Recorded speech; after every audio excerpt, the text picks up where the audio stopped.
कोई गेम चला रहे हो या कुछ भी चला रहे हो तो उस टाइम पे सिस्टम अपने आप ही बूस्ट हो जाएगा और पता लग जाएगा कि सिस्टम के में क्या रिक्वायरमेंट है। अब जैसे कि सीपीयू की रिक्वायरमेंट ये सिस्टम बता रहा है और रैम की भी, तो सीपीयू हम इसमें upgrade. Hello friend, welcome back to the channel. तो आज हम बात करने वाले हैं अपने पीसी को परफॉर्मेंस को अपग्रेड करने के लिए। तो उसकी रिक्वायरमेंट क्या क्या होती है उसके बारे में बात करेंगे कि पीसी में हमें परफॉर्मेंस बढ़ानी है तो उस टाइम पे सीपीयू या मदरबोर्ड या रैम की क्या रिक्वायरमेंट है और कितना अपग्रेड हम कर सकते हैं। तो मेरे पास दो लैपटॉप है, एक एचपी का लैपटॉप है, इंटेल पेंटियम R360 लैपटॉप है एचपी का।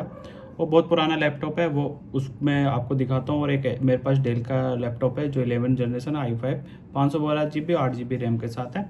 तो पहले चलते हैं हम एचपी वाले लैपटॉप पे, आपको वहाँ पे दिखाता हूँ। और आपको वीडियो अच्छी लगे तो लाइक करना, चैनल पर तो सब्सक्राइब करना। तो स्क्रीन पे चलते हैं। स्क्रीन पे चलने के लिए तो जैसे आप देख पा रहे होंगे ये इसकी अबाउट है। अबाउट में आप देख सकते हैं 4 GB रैम है, 64 GB की ग्राफिक कार्ड है, 240 GB का SSD इसमें लगी हुई है। और Intel Pentium R second generation का लैपटॉप है और विंडो 10 इसके अंदर इंस्टॉल्ड है। ओरिजिनल, कोई पायरेटेड नहीं है जिससे कि आपको लगे पायरेटेड है तो उससे दिक्कत हो, कि जेन्युइन चीज़ है दोनों में। तो इसमें हम इसको बंद करते हैं और इसको सिंपल चेक करने के लिए कि परफॉर्मेंस हमारी क्या चल रही है उसको चेक करने के लिए हम इस पर क्लिक करते हैं। कंट्रोल शिफ्ट और स्केप बटन एक साथ में शॉर्टकट की है, इसको प्रेस करना है। और इसको प्रेस करने के बाद आपको जाना है परफॉर्मेंस में। परफॉर्मेंस में जैसे ही आप जाओगे तो आपको यहाँ पे दिख रहा होगा CPU, मेमोरी एंड डिस्क और डिस्क 2 होगी जो रिमूवल ड्राइव पेन ड्राइव जो लगी होती है उसको दिखा रहा है। ठीक है जी। तो यहाँ पे देखना अभी कोई भी चीज़ हमारी यूज़ नहीं हो रही है और उस टाइम पे ये यूज़ कर रहा है CPU 29-30%। और रैम इसमें 4 GB जिसमें से हमारी यूज़ हो रही है 2.8 GB, जिसमें परफॉर्मेंस कुछ भी नहीं काम कर रहे हैं। ऐसे हम चलते हैं डेल वाली मशीन पे। डेल वाली मशीन पे जैसे हम कंट्रोल शिफ्ट स्केप दबाएंगे तो इसमें सीधा परफॉर्मेंस में जाते हैं। इसमें परफॉर्मेंस में जाती है आपको दिखेगा CPU हमारा 12% और मेमोरी यूज़ हो रही है 7.7% जो कि 92% यूज़ हो रही है। और डिस्क अपनी 1% और GPU जिसको ग्राफिक कहते हैं, जो इसका ग्राफिक है वो भी आपको बता देता हूँ। मैंने इसमें बताया नहीं आपको क्या क्या चीज़ें हैं इस मशीन में। प्रॉपर्टीज़ में जाएंगे। प्रॉपर्टीज़ में जाने के बाद 512 GB का SSD है जो दिखाता है इतनी है। 128 GB का ग्राफिक कार्ड है जो बढ़ भी सकता है रैम के अकॉर्डिंग। 8 GB रैम है और 11 जनरेशन i5 प्रोसेसर है, विंडो 11 जेन्युइन के साथ है। ठीक है जी। तो इसको बंद करते हैं। वही सिंपल से विंडोज टास्क मैनेजर में जाएंगे तो यहाँ पे आप देख पा रहे होंगे परफॉर्मेंस अपनी क्या क्या चल रही है। ठीक है जी। इसको अगर हमें वाईफाई से कनेक्ट करना है तो जैसे हम इसको वाईफाई से कनेक्ट करेंगे तो उस टाइम पे परफॉर्मेंस कैसे अपने आप ही चेंज होती है।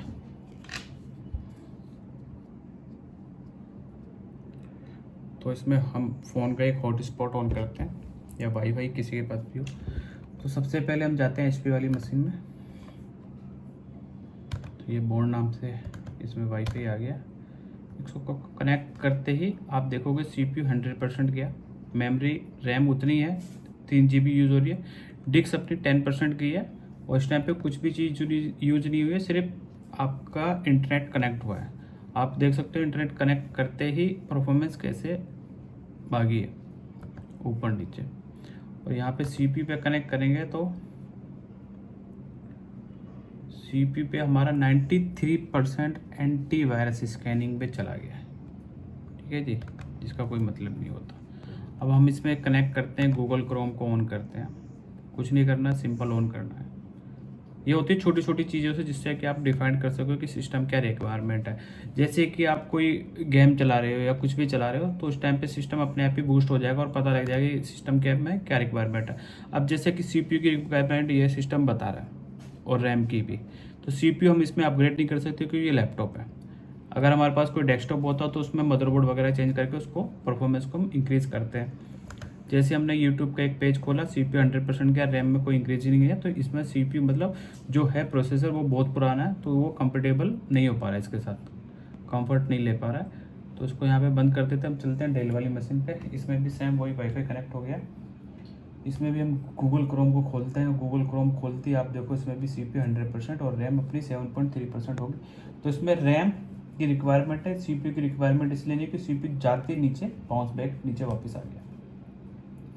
देखो 56%, 98% जाती है। अपना आप कुछ भी खोल लीजिए। ठीक है जी। और थोड़ी देर वेट करना है। जस्ट 2 सेकंड 3 सेकंड, परफॉर्मेंस ऊपर नीचे होती रहती है चीज़ों के हिसाब से।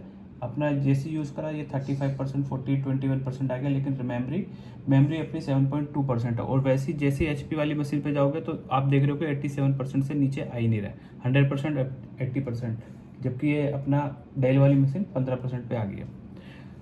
तो इसमें हम HP वाली मशीन में तो कुछ कर नहीं सकते, रैम को इंक्रीज़ करके ट्राई कर सकते हैं, लेकिन डेल वाली मशीन में हमें जो लैपटॉप में हमें इसमें 8 GB रैम और अपग्रेड कर सकते हैं। और रैम का अपग्रेडेशन कैसे होता है, साइड बाय साइड होता है। जैसे 4 GB है तो 4 GB है तो 4 GB ही लगानी है, 8 GB तो 8 GB लगानी है, सेम टू सेम।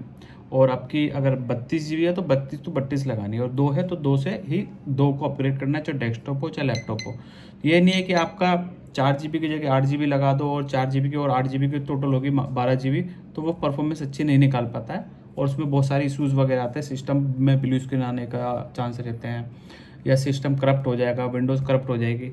अगर इन चीज़ों से भी एक P4 सॉल्यूशन ये होता है, अगर आपकी विंडो पायरेटेड है और आपको पेन ड्राइव वगैरह काफ़ी मल्टीटास्किंग करते हैं जिससे एंटीवायरस आने की चांसेस हैं, तो सबसे पहले इसको फॉर्मेट करके एक बार ट्राई करो। फॉर्मेट करने के बाद कुछ मत करो, सिर्फ एक गूगल क्रोम डालो और उसी से आपकी सारी चीज़ें पता लग जाएंगी। तो वीडियो अच्छी लगे तो लाइक करना, चैनल पर नए हो तो सब्सक्राइब करना, और वीडियो और कुछ जानकारी चाहिए तो आप कमेंट्स कर सकते हो, मैं आपको रिवर्ट ज़रूर करूँगा। तो वीडियो को करते हैं यहीं पर एंड।